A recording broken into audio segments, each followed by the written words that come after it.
92.3 Radyo 5 True FM, dito tayo sa totoo. Kapatid, magandang gabi sa'yo.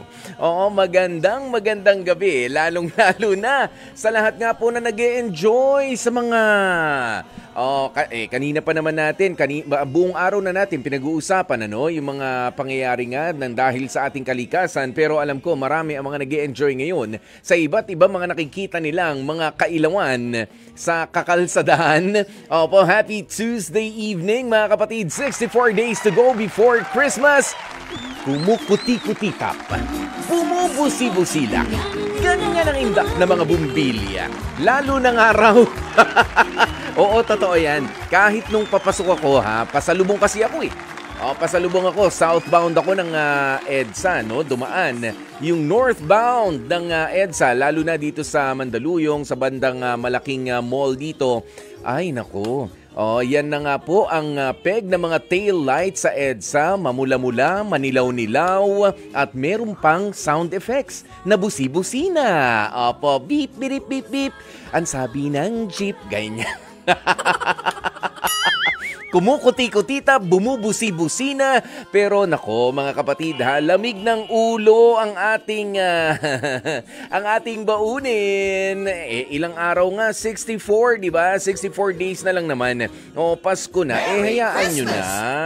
Pamasko nyo na po yan doon sa mga medyo nagmamadali. Alam nyo naman, yung pagmamadali, hindi naman lahat yan nagmamadali dahil gusto lang makauwi. Yung iba, meron na hong kakaibang nararamdaman. Kaya nagmamadali na. Di ba? Humihimas-himas na sa kanyang tiyan. O kaya naman, talaga naghahanap na ng gasolinahan at doon na muna tatabi at hihiram ng susi. Hihiram ng susi doon sa mga gasoline attendants, 'di ba? Dahil nga talaga magna-number 1 na or magna-number 2. Kaya naman po sa lahat ng mga kasalukuyang naiipit nga sa traffic, hindi lamang po sa EDSA, kahit sa ibang mga lugar para chill ang inyong gabi habang binabaybay ang mga kakalsadahan pauwi sa inyong mga tahanan o kaya naman ay papunta sa inyong mga pinagtatrabahuhan. Samahan niyo po kami sa mga kwentuhang makabuluhan at sa mga throwback na tugtugan ngayong maulang gabing ito. Itong gabing ito na Christine, gusto kong sabihin Christine inspired pero binabantayan nga rin po natin mula dito sa 92.3 Radyo 5 True FM ang magiging galaw ng bagyo. So far nandyan siya sa kabikulang bahagi ng ating bansa. Ayan, pero inaasahan nga po magdadaan pa yan sa ibang parte ng Luzon, lalong-lalo na. Kaya wag tayong tutulog-tulog, wag tayong papatay-patay, kailangan nakahanda pa rin. Kaysa yung naghahanda tayo yung andyan na, nangangatok na. Nangangatok na ang delikado na naman, 'di ba? Kayo ay dinadaanan ng bagyo, hindi medyo malaki hindi naman sa pananakot kundi medyo malaki ang cloud formation. Kung makikita po ninyo kung tumitingin kayo at nanonood sa mga balita nung mapa ng sakop nitong si Bagyong Christine. Okay? At mamaya nga po magbibigay tayo ng mga update kung ano pang mga development tungkol sa ating weather situation, lalo na dito sa buong Luzon. Kaya huwag niyong kalilimutan na mag-subscribe sa ating mga social media platforms dahil mag-update din po kami dyan. Hanapin nyo na at Radyo 5 True FM. Okay? At Radyo 5 True FM, hanapin nyo na sa Threads. Para mabilisan para sa iba, nandyan din ang X, yung formerly Twitter. At syempre sa Instagram, Facebook, TikTok, at sa YouTube. Iyan mga kapatid ang dapat po ninyong i-follow na para kayo ay updated, nababalitaan agad. Ayan, silip lang kayo ng silip dito para sa entertainment and of course sa mga news na inyong kakailanganin. Buti na lang buti hindi nahalata na nasamid ako ng konti. Kaya samahan niyo po ang inyong lingkod. Ako po si Kuya Poy, ang inyong gwapopoy na pansamantalang humahalili nga para kay Dr. Love, Brother June Banaag, para sa ating programang ang Dr. Love Radio Show. Hanggang alas 11 po tayo magkakasama-sama. Kaya naman sa ngayon ay nagpapasalamat pa rin tayo sa maraming mga nakikinig sa atin. Lalo na sina Luella Dumaog, sina Ren de la Rama. Ito, magandang gabi po. Sobrang lakas na ng hangin dito sa amin, sa Masbate. Mag-iingat kayo, Ren de la Rama, ha? At samahan natin syempre ng dasal at paghahanda. Sina Jezebel Yorin, magandang gabi sa inyo mula yan sa Parañaque. At ito naman si Jen Mondonedo, watching from Alcobar sa Damam. Hello sa inyo, Jen, ha? At sa mga Filipinos abroad na mga tumututok nga po sa atin, sina Francis Gador ng Antipolo City. Good evening sa inyo. Roel Malvar Crisostomo, Lenny Hunco, si Tita Lina Ho ng Plaridel, Bulacan. Kumusta po ba sa inyong mga lugar-lugar dyan, mga kapatid, ha? At syempre, sina Joseph Popes from Frisco, Quezon City. Si Aaron Tolentino, nakikinig mula sa second floor ng Reliance habang naninira ng tao with Jairi Ann Manipon. Pasaway! Biruin nyo, magkahiwalay na nga kayo ng kwarto. Magkahiwalay na ng kwarto ng pinagtatrabahuhan, may sinisira pa kayong tao. Alam nyo, kayo talaga. Bored. Wala magawa. Pasaway! Giniginaw. Giniginaw lang, nabobore ako. Wala akong magawa. Makapanira nga ng tao. Yan ang huwag nyo gagawin. Kayo talaga, mga kapatid, ha, ng mga nakikinig sa atin ngayon. Pero, kung ganyan nga at meron kayong nagawa na hindi maganda, nakapanira ng tao, ay hayaan nyo po yan. Hayaan nyo yan, pwedeng ihingi ng tawad dahil sa oras nating 9:44, mabilis lamang po kami magbabalik. Maganda na mapakinggan ninyo ang ihahatid natin, of course, ang pinaka-importanting balita araw-araw. Ito nga po, ang mabuting balita. Pagkain pang-spiritual. Mga salita ng Diyos na nag-iiwan ng pag-asa, kapanatagan, at kapayapaan. Pagkain pang-spiritual, hango sa bagong tipan ng banal na aklat. Pagkain pang-spiritual.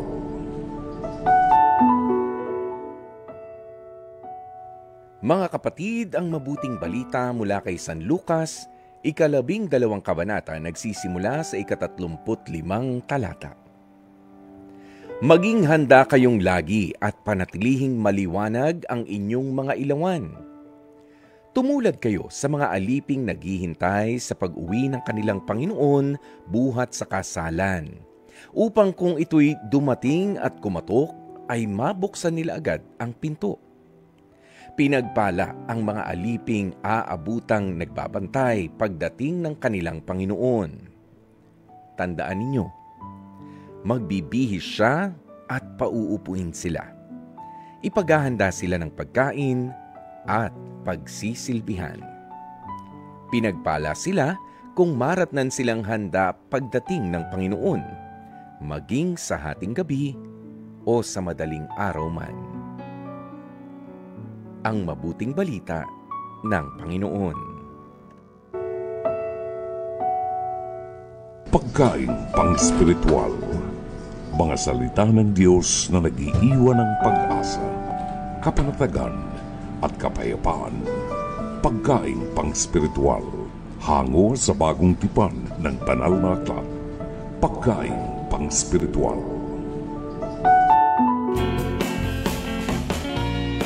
Mga kapatid, it's 11 minutes bago mag-alas 10 ng gabi.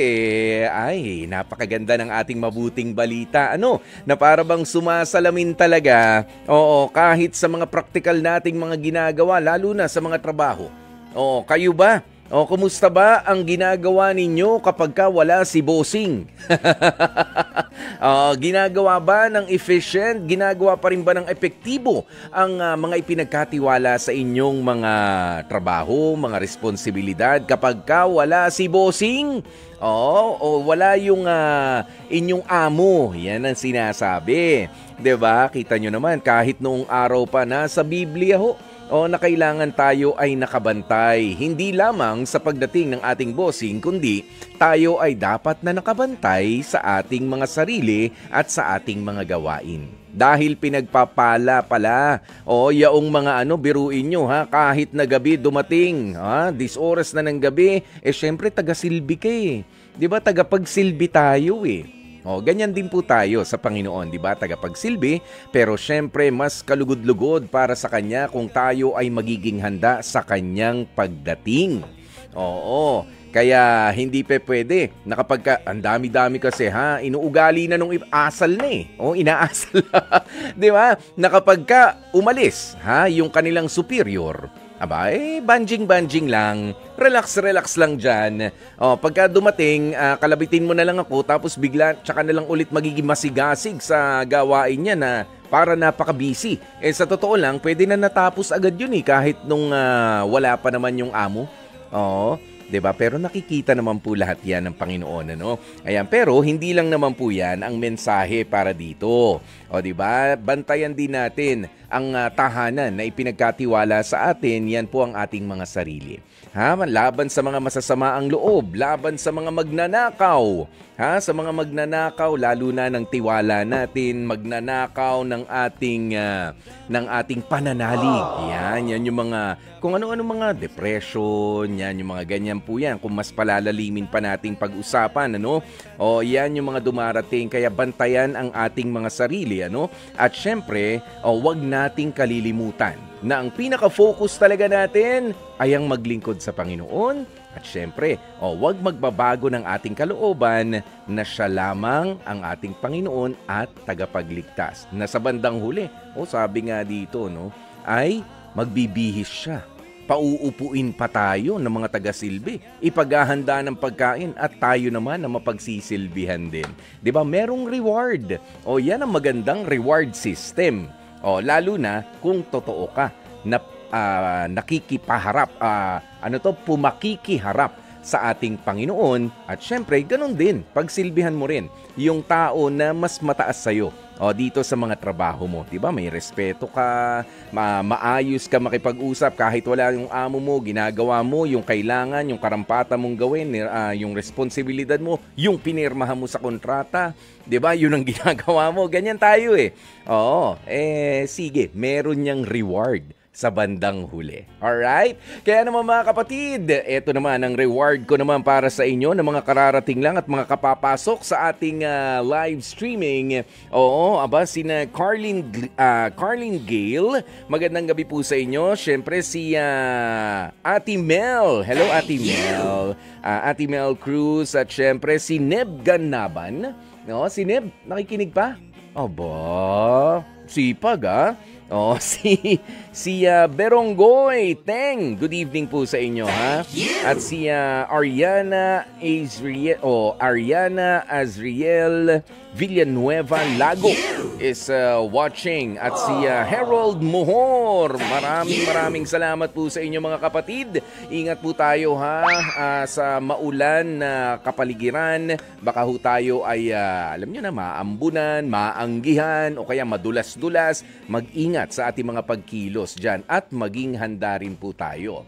Alright, at syempre, sa oras nga po nating 7 minuto naman bago mag-alas 10 ng gabi, it's 9:53. Eto na. Panibagong aral naman sa buhay. Ang isa na naman sa mga inaabangan natin, of course, dito sa ating programang Dr. Love. Ito po ang face-to-face hirit ni Dr. Love na napapanood sa TV5 mula Lunes hanggang Biyernes 10:15 to 11:15 ng umaga.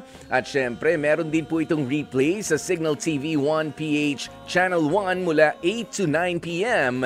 At kung nais nyo nga po magkomento, pwede open po na magpadala kayo ng inyong mensahe sa Dr. Love Facebook Messenger o kaya naman i-comment nyo na agad-agad na dito sa ating live streaming. At syempre, bukas din po ang ating mga hotlines. Ito ang mga numero 8689-3289 o kaya naman ay ang 8689-3290. Kaya mga kapatid, pwesto na ulit tayo.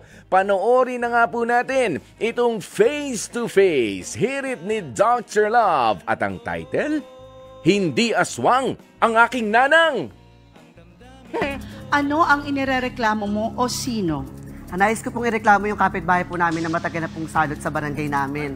Marami na pong naperwisyong buhay, pati mga pamilya, pati mga bata at kung sino-sino pa po. Matagal na lumalaganap yung pag-aaswang niya po. Nung una po hindi po ako naniniwala sa sabi-sabi, pero nung nangyari na po ng 2 beses sa akin sa buhay ko, una pong buwan, parehas po ng buwan, October, una pong nangyari, 15 po ng October. Paglabas ko po ng bahay, hindi pa po ako nagkakape, hindi pa po ako nagbumumog. Siya po yung sumalubong sa akin, hinawakan niya ako sa balikat, sabi niya sa akin, ang ganda ko ngayon. Sabi ko, salamat, pera, usog po. Maya-maya, nung pagpasok ko sa bahay, magtitipka ako ng kape, sumama na po yung pakiramdam ko. Bilog-bilog yung pawis ko, butil-butil po yung pawis ko. Tapos po yung sikmura ko, ang sakit-sakit na may milipit. Tapos higa ako ng higa, tapos nakasyam na dumi na po ako. Pabalik-balik po ako sa CR. Tapos po, hindi na po ako mapakali. Wala na, masakit na yung pakiramdam ko, masama na. May kasama ng lagnat. Hanggang di ko na po kinaya, nagpalusob po ako sa kapatid ko po sa malapit na ospital po sa amin. Ngayon po, nung lumabas naman po sa laboratory ng dugo, ng ihi, tsaka ng dumi ko, negative naman po, okay naman po lahat, wala naman pong resulta. Kaya nung pag-uwi po, sabi po sa akin ng kamag-anakan ko, di kami naniniwala sa ganyan resulta. Magpatawas ka. Nagpatawas naman po ako, pero di po talaga ako naniniwala sa ganyan dahil LGBT po ako, tsaka millennial na po ako eh. Ang lumabas po sa tawas, matandang babae po. Ang kumakalat po na aswang po sa amin, si aswang na Angie. Kaya po, siya po pinaginalaan ko kung nakaaswang sa akin. Siya ang sinasabing aswang in the city. Totoo ba ang paratang sa'yo? Angie, pasok. Kapal pala mukha mo! Hoy, ayaw. Tama na yan, bitawan na yan. Lagi mo na akong pinagbintang ang aswang, ha? Wala na akong mukhang ikahiya doon sa amin sa mga pinagagawa mo, ha? Paghihinala ka talaga, bawat labas mo ng iskita tuwing madaling araw, may alulong ng asong lumalabas at umuungol ng mga aso. Wala kang patunay na talagang aswang ako. Wala kang patunay. Hindi ko kaya yung nilagyan mo siya ng rosaryo sa noo. Diretsahang tanong, Ate Angie, bakit sinasabi ni Diwata na ikaw ay aswang? Bakit sa tingin ninyo ay tinatawag kayong aswang ni na Diwata? Kasi po sabi po niya sa akin, nakikita daw niya po akong nakatuwad po. Pag ba nakatuwad, aswang agad? Baka naman may dinampot lang. Pero Ate Angie, sa tingin mo ba si Diwata lang ang nagsasabi nun? Marami po. Bakit sa tingin mo marami? Ano ba ang ginagawa mo? Ano ba ang ginagawa mong trabaho? Nangangalakal po ako. Nangangalakal kayo. Ngayon, pag-uwi ko po, inaano ko po yung sako. Yung Sinungaling ka takot-tatang tao sa atin sa barangay dahil sa'yo. Mga buntis na takot-tatakot sa'yo, pati mga bata. O bakit siya kinakatakutan, Diwata? Kada po may masasalubong po yung mga buntis, hinawakan niya po, minsan naghihilab po yung tiyan. Inahawakan. Meron na bang nakunan isa sa mga hinawakan mong tiyan? yung nahawakan ko po, yung tinatanong ko lang po kung ilang buwan na. Tapos pagka mga ilang araw, nung nagkita po kami, ang sabi niya, yung sumasakit yung tiyan niya po. Sino naman to? Bakit may nahawakan? Kakilala mo ba itong mga to? Isang beses ko lang siyang nakita. Okay. Diwata, meron na bang hinawakan ang tiyantas na kunan? May mga Meron na, ganon? wala naman pong nakuhanan, Mami Carla. Pero po nung hinawakan niya po yung tiyan, naghilab po yung tiyan para naging delikado po yung kalagayan ng sanggol. Dinala po naman po sa ospital. Pag uwi naman po, wala naman pong nakitang mali. Ganun din po ginawa, nagpatawas din po yung buntis, pati po sinama. Okay, pero kasi merong tao na manggagamot, likas yun, no? Meron namang nakakausog talaga, likas yun. Pero meron naman tayong mga Pilipino ay marami naman tayong alam na kung paano natin ginagamot yung pag nausog ka, di ba? May mga ganon.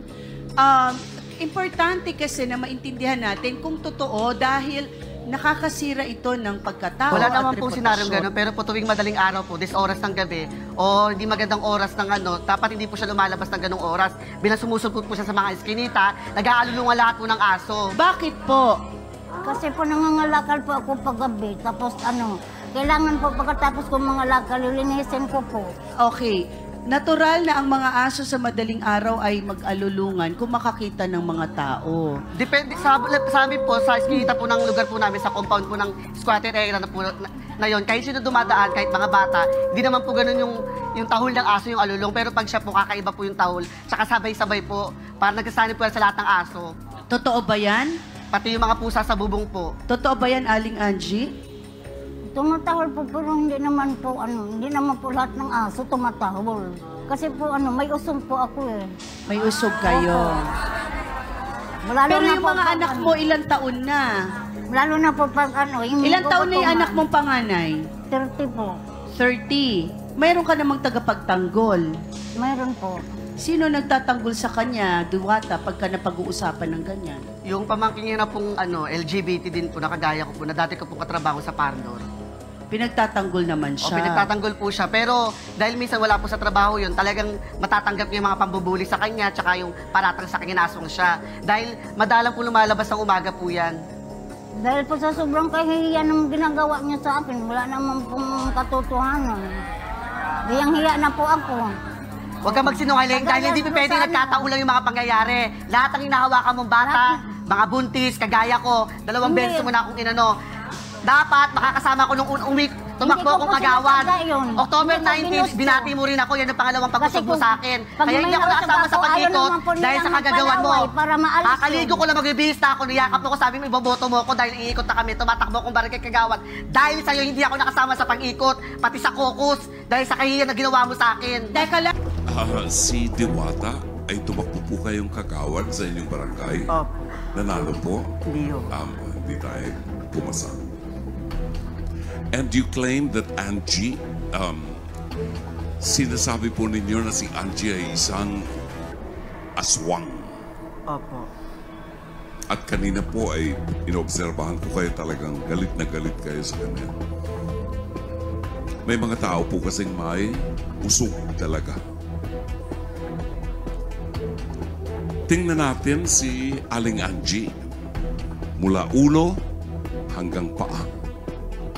Sa pagkakagulo kanina, sa pagpasok ng mga panauwi natin, sino ang pinakamapayapang kaluluwa dito sa set natin? Si Angie.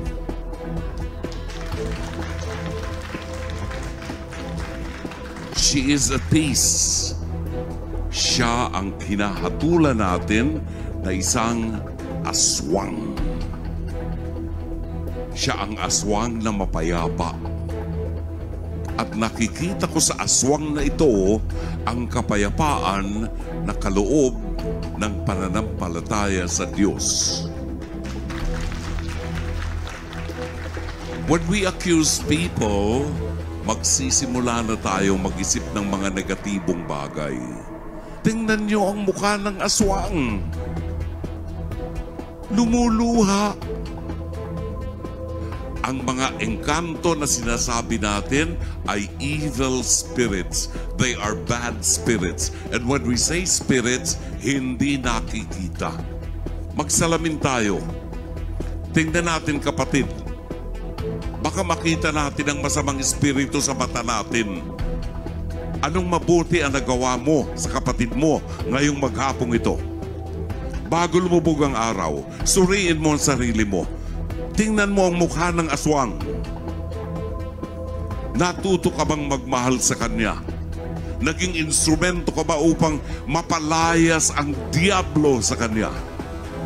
O nasa iyo ang diablo?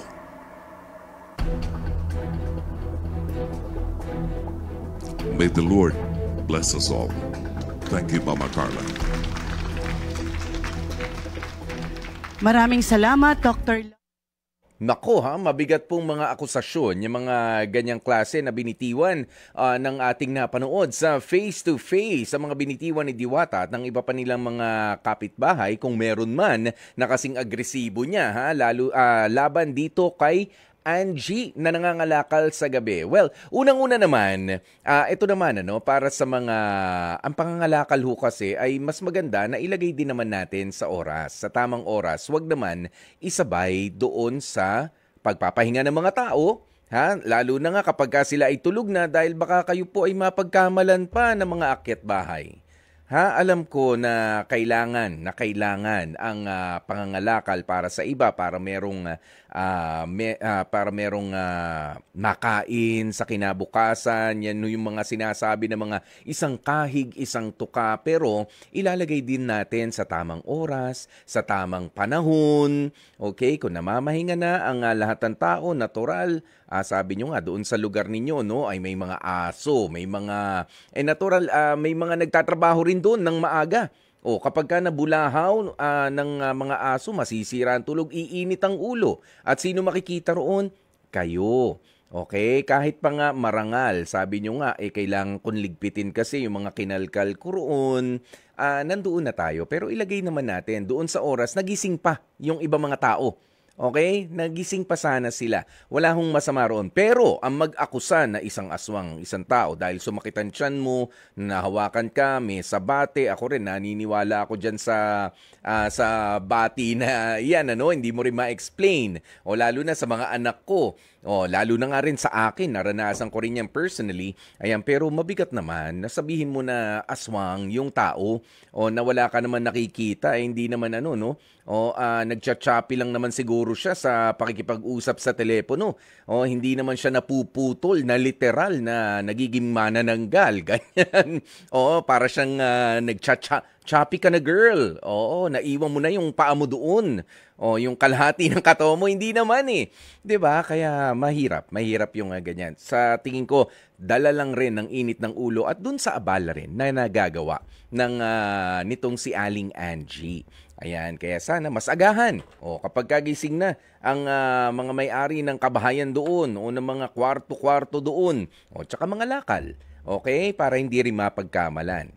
At hindi rin masaktan dahil yung iba sa gulat. 'Di ba? Akala kung ano nang ginagawa, baka masaktan pa kayo. Para rin po 'yan sa inyong kaligtasan. Okay? Ayan, at syempre, sa pagkakataon pong ito, matagal-tagal natin di nakausap mula sa San Fernando, La Union. Si Aling Lourdes ay nasa linya. Aling Lourdes, magandang gabi sa iyo. Isang mabiyaya at mapagpalang Martes ng gabi sa'yo, Kuya Poy.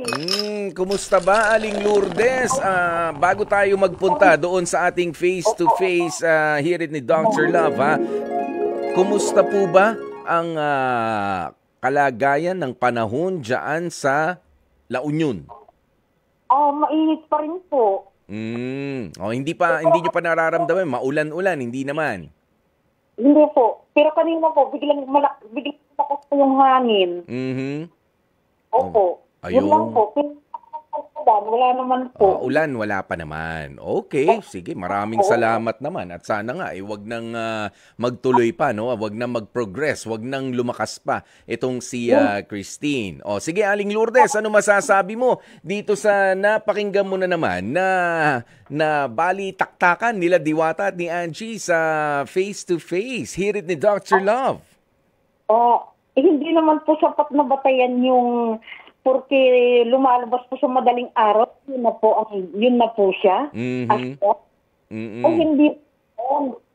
Siyempre, meron naman po talaga na yung madaling araw na halimbawa, katulad yung mga nagtitinda.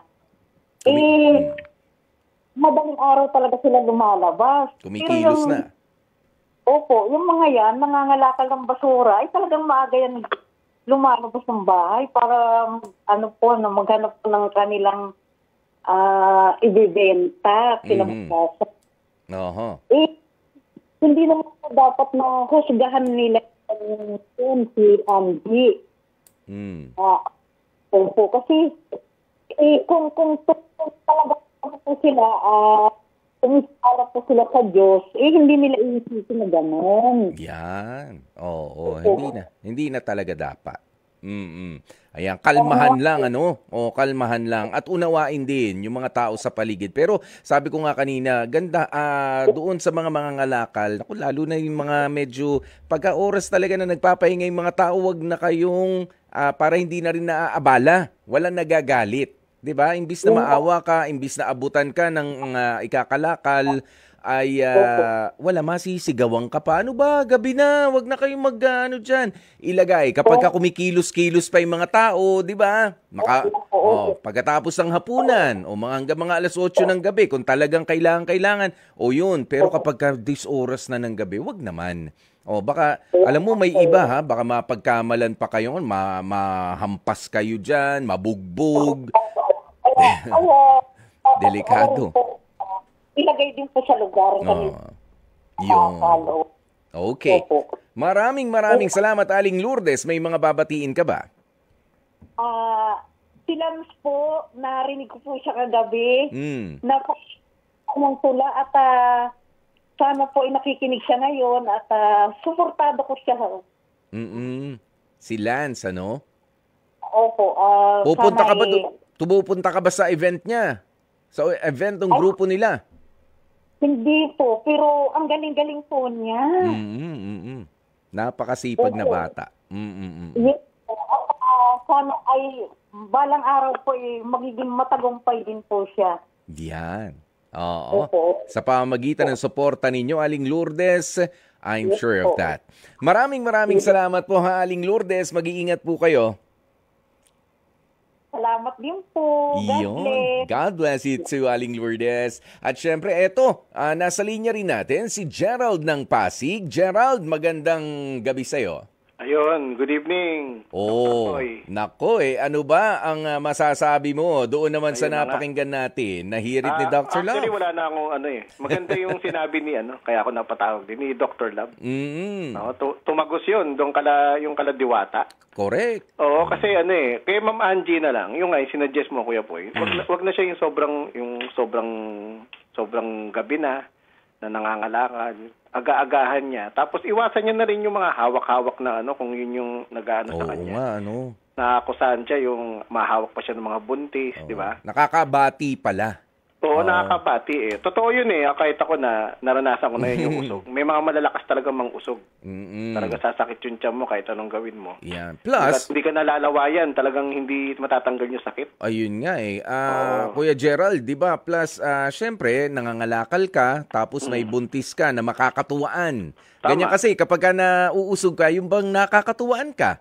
Ayan, ganoon yun no? O alam mo naman, na unang-una, kapag ikaw ay nangangalakal, medyo madumi talaga yung kamay mo, 'di ba? Dahil nga nagkakalkal ka, hindi rin siya hygienic, hindi rin malinis na practice yung paghawak-hawak. Pero of course, hindi naman iwasan na niya ni Ma'am Angie. Mas maganda iwasan na lang ni Ate Angie, tama 'yan. Iwasan na lang niya. Saka isa lang masasabi ko doon doon sa mga nag-aakusa sa kanya. Kasi naaawa rin ako doon kay Ma'am Angie. Pangit naman na akusahan ka na aswang, wala naman pa. Isa kayo alulong ng aso. Hindi totoo yun. Kasi ako dati doon sa computer nung pinsan ko, may speaker. Mga lola ko, maraming aso na askal. Tuwing gabi yan, pinapakawalan yan sa bakuran. Tinry ko mag sa computer, yung umaalulong na wolf. Ginaya nila. Sila nagsunuran Ginaya. Diba? Wala naman nakitang yun, aswang, kasi galing sa sa computer. Pinatunog talaga nila. Nagsunuran. Okay. Parang lengguwahe nila yan meron silang way of communicating ng mga ng mga aso, mga lahi ng aso. Mga hayop. Yun ang communication nila. Dahil isa lang masasabi ko sa kanya, siguro yung parang magnanakaw, galit sa kapwa magnanakaw. Yung aswang, siguro galit din sa kapwa aswang. Baka kasi yung mga oras na yun, merong inaaswang itong si Diwata. baka may makakita na si Aling Angie. Niyan, Kuya Poy. Ikaw naman na nag-umpisa niyan, Kuya Gerald. ako na may sumakay lang Pero ibang para po sa mga nakikinig sa atin sa radyo, ibang Diwata po ito ito po ay nag-guest sa face to face at hindi po ito yung Diwata na nakikita natin sa social media. Wala po siyang kinalaman dito. Ito lang rin po yung ginamit na pangalan ng guest doon sa face-to-face at ni si Aling Angie. Maraming salamat sa iyo, Kuya Gerald. Meron ka ba mga babatiin?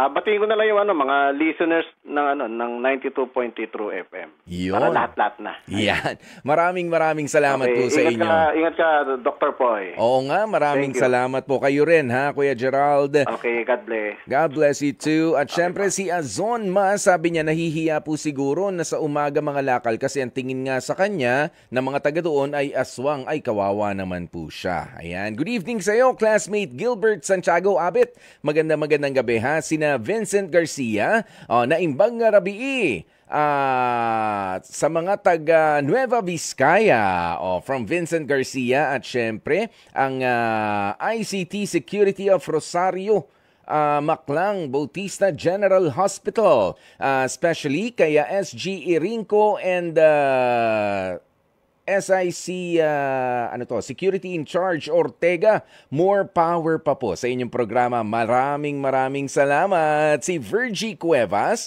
ay ayan, mula sa Ginayangan, Quezon. Binabagyo na po kami dito, ha. Uy, mag-iingat po kayo. Sina Gloria Bosbos ng New Bataan, Davao de Oro. Magandang gabi. At syempre si Madam Daisy Ansures. Good evening po sa inyo.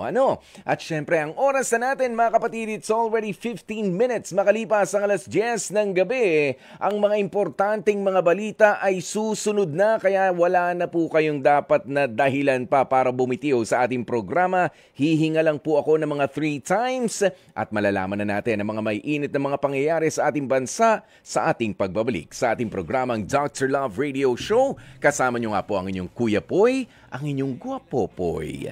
Pansamantalang umahalili para kay Brother June Banaag. Mga kapatid, sa oras nating 38 minutes makalipas ang 10:00 ng gabi. Bago po tayo magpatuloy sa ating programa, narito po muna ang mga kapapasok lamang na balita kaugnay pa rin ng pananalasa ni Bagyong Christine. Nag-collapse ang Waras Bridge sa Pili Camsur Maharlika Highway going to Legazpi from Naga at vice versa. Makikita niyo po yan sa ating mga pictures na napapanood sa ating live streaming ngayon, mga kapatid. Kaya nga sinasabi namin sa inyo kanina, mas mainam na kayo ay mag-follow na sa ating mga social media accounts, at syempre mag-iingat ang mga kapatid natin na nasa lugar na malapit dyan. Samantala sa Camellia Homes naman sa Del Rosario, Naga City, makikitang lubog na rin sa baha ang lugar at lumulutang na ang mga sasakyan doon. Ayan mga kapatid, as much as possible, rumaragasa nga po yung tubig na nakikita natin sa lugar na yan, ha? Camellia Homes sa Del Rosario, Naga City, kung saan, ayun, merong mga nag-angatan na yung mga sasakyan at rumaragasa o moving. Bagamat picture lamang po ito, pero moving ang tubig na yan, rumaragasa po talaga. Samantala, sa Pasacao, Camsur naman, halos bubong na lamang po ang kita sa kapaligiran na dyan, Pasacao, Camsur. Kaya sa mga oras na ito, dapat kumustahin nyo naman ang inyong mga kamag-anakan, ang inyong mga kaibigan sa mga lugar na yan. At mamaya nga po ay i-announce natin ang ating mga emergency hotlines na dapat po ay meron kayo. I-announce ko para sa kapakanan ng mga nasa radyo at syempre, yan naman din po ay makikita kayong mga nanonood sa ating online live stream ngayon. Samantala, ang tinutulungan na rin ng Civil Aviation Authority of the Philippines o ng CAAP ang mga stranded na pasahero sa Bicol International Airport dahil sa masamang lagay ng panahon na dala ng Bagyong Christine. Nagbigay na ng pagkain at ng merienda ang mga tauhan ng CAAP o CAAP BIA sa mga pasaherong nagpasyang manatili na lamang sa passenger terminal building dahil sa hindi na madaanan ang mga kakalsadahan patungo sa kanilang mga tirahan. Ang mga paliparan na pinapatakbo ng CAAP sa mga lugar na apektado ng bagyo ay nananatiling nakaalerto para magbigay ng tulong sa mga pasahero.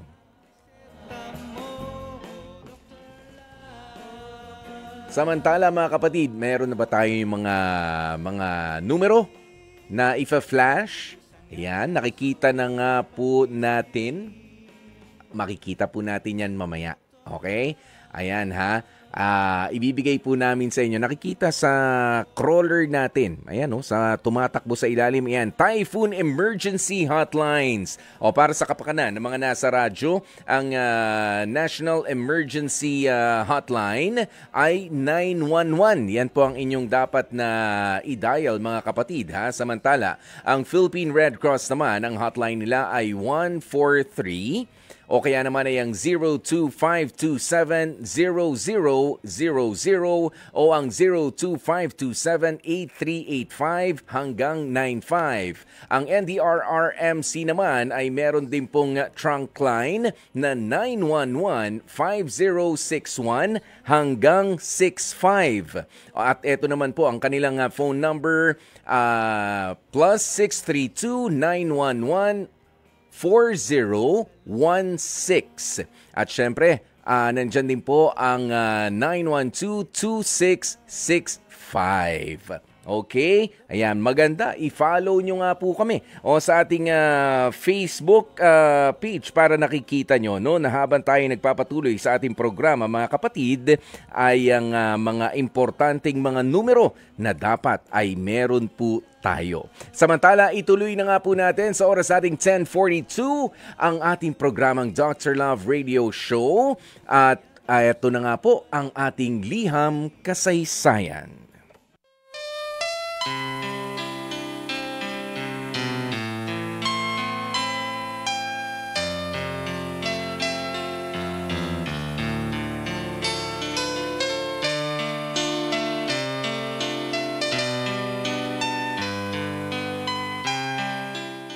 Dear Dr. Love, tawagin niyo na lamang po ako sa pangalang Chin Chin. Taga-Caloocan po ako, 35 years old. Gusto ko po sanang ilapit sa inyo ang problema ko sa puso. Mayroon po kasi akong long-term relationship. 7 years po kami ng ex-boyfriend ko. At kahihiwalay lamang po namin nitong March. Sumatotal, hindi pa po ako okay. Malayo pa sa pagiging okay. Hindi lang po kasi ako broken-hearted. Para bang gumuho rin ang lahat ng mga pangarap ko, Dr. Love. Lahat po kasi ng mga plano ko sa buhay ay kasama siya. At wala po akong ibang nakikita na makakasama kundi siya lamang. Sa kanyang literal, umikot ang mundo ko sa loob ng 7 taon naming pagkakaroon ng relasyon. Noong makilala ko siya, Dr. Love, masasabi kong hindi siya yung ideal man ko. Dahil mabisyo, immature, in short, napakasakit sa ulo. As in, ang pamilya ko nga ay kontrang-kontra sa kanya. Ang pamilya niya naman ay takang-taka kung bakit ginusto at pinili ko siya. Hindi naman po kasi sa pagmamayabang, aral-bahay hanggang sa trabaho-bahay lamang po ako noon. Habang siya naman ay napaka-mabarkada. Inom dito, inom doon, napaka-babaero rin po niya. Walang pangarap sa buhay. Totoo po ang lahat ng yan. Pero sa pagtagal-tagal ng aming relasyon, masasabi ko pong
7 taon, Dr. Love, hindi niya naisip na pakasalan ako.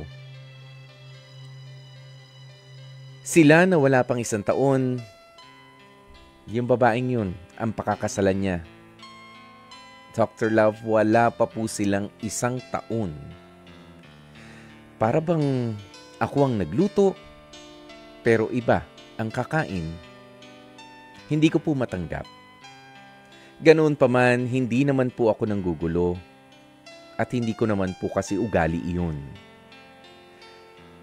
Sobrang unfair lang at hindi ko alam kung papaanong tatanggapin ang sitwasyon. Na ang pinaghirapan ko na maging ideal man para sa akin ay nasa piling na ng iba. Ako ang nauna, pero hindi po pala ako ang huli. Umaasa ng kasagutan, Chin-Chin. Sender ng liham kasaysayan. Talagang ganoon ang ganun ka mapagbiro ang buhay. At hindi lahat ay nakakatawa sa biro ng buhay. Basahin lamang natin itong mensahe ni Fines Cosgafa. Sabi niya, ako ang nagtanim, iba ang nag-ani. Naku, kaya Diyos na lang yung bahala sa kanilang sa lahat. Okay. Sabi naman ni Joan Avellano, grabe, so devastating, Chin-Chin. Hoping for your emotional recovery and everything.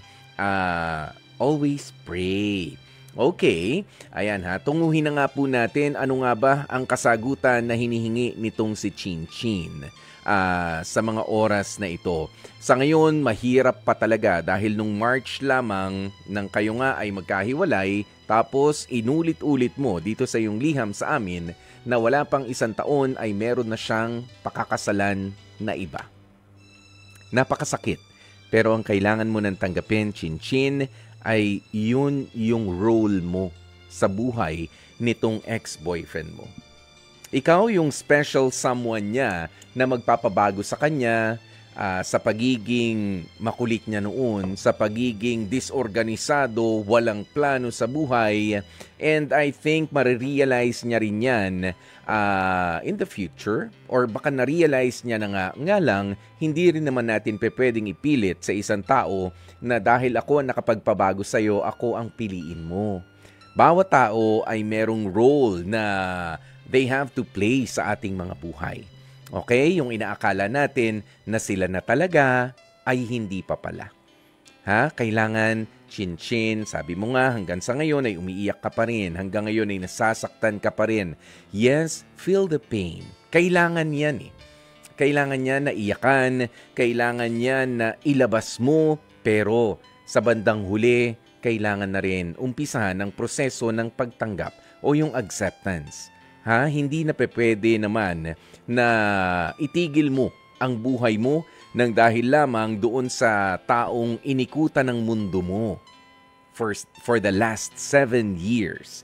That would be unfair para sa'yo at para sa mga tao naman na nagmamahal din sa'yo. You deserve better. Not necessarily na meron kang ipapalit sa kanya. Yan pa yung nagiging pagkakamali ng iba na kailangan yung maipalit ko doon sa ex-boyfriend ko dahil nga sa nabago ko siya, dahil hindi ko talaga siya makalimutan, dapat mas better sa kanya. Lalo nyo lang dinadagdagan yung pressure sa sarili ninyo. Okay? The best person na darating para sa'yo ay yung darating ng natural lamang, nang hindi mo pinaplano, nang hindi mo expected. Believe me. Dahil all the more na naghahanap ka ng taong almost perfect, ng taong better than the other one, than the other guy, lalo ka lang mahihirapan, lalo ka lang magiging mitikuloso sa pagpili. Pero not necessarily maghahanap ka na ng iba. For now, you have to choose yourself. Yung sarili mo muna ang ayusin mo, yung sarili mo muna ang ihanda mo at palakasin mo. Of course, you are emotionally devastated. Of course, you are spiritually broken din. Pwede. Ayan, pero yun yung mga paraan para ikaw ay lumakas. Kaya naman, makakatulong talaga ang laging pagdarasal natin sa paghingi ng mga kasagutan, 'di ba? At minsan nga kahit na walang kasagutan, basta tayo ay nagdarasal, naiiba ang ating state of mind. Chin-chin. Totoo 'yan. Okay? Kaya naman sa ngayon, damahin ang sakit, pero wag kang magstay dyan. Oo, hindi maganda ang pakiramdam dyan. Ikaw ay lumapit doon sa mga tao na makapagpapasaya sa'yo. Sino sila? Sila yung pamilya mo na sumusuporta sa'yo. Sila yung mga pamangkin mo kung meron man. Yan yung mga katrabaho mo o yung trabaho mo mismo. Mahalin mo. Huwag mong gayahin yung iba na sinasabi, hindi, bubuhos ko na lang to lahat sa trabaho ko. No. Gamitin mong weapon yan, gamitin mong armas yan para lalo kang ganahan at hindi pagbuntunan yung trabaho mo. Kasi hindi ka rin magiging efficient kung merong paghihiganti na nasa puso mo. Tanggalin mo yan. I-divert mo lamang doon yung energy mo. Ayan, pero yung lungkot, iwanan mo na. Yan na lang yung regalo mo. Yan na lang yung wedding gift mo para sa kanya. And I'm sure, in the future, magkita man kayo, may sarili-sarili na kayong mga partner, magiging grabe ang pasasalamat sa iyo ng ex-boyfriend mo at nung asawa na sabi mo nga parang ikaw ang nag-ayos doon sa boyfriend mo, no? Pero iba pala ang pakakasalan niya. I'm sure may kikwento niya ang lahat ng mga sakripisyo, lahat din ng mga pagtulong na ginawa mo para mapagbago siya. Tanggapin natin na hindi lahat ng gustuhin natin sa buhay na ito ay mapapasa atin. Kasama nga po dyan yung mga tao na mahal natin. Pero in the future, maniwala ka, ipagpapasalamat mo ang pagkakataon na buti na lang hindi siya kasi meron pa palang mas better. Pwedeng tao, pwedeng pagkakataon, or pwedeng isang trabaho. Hindi lamang trabaho or pwedeng isang calling. Iyan ang mapunta naman sa iyo. Chin-chin na sisiguraduhin ko sa iyo, walang mapaglalagyan ang kaligayahan sa puso mo. Okay?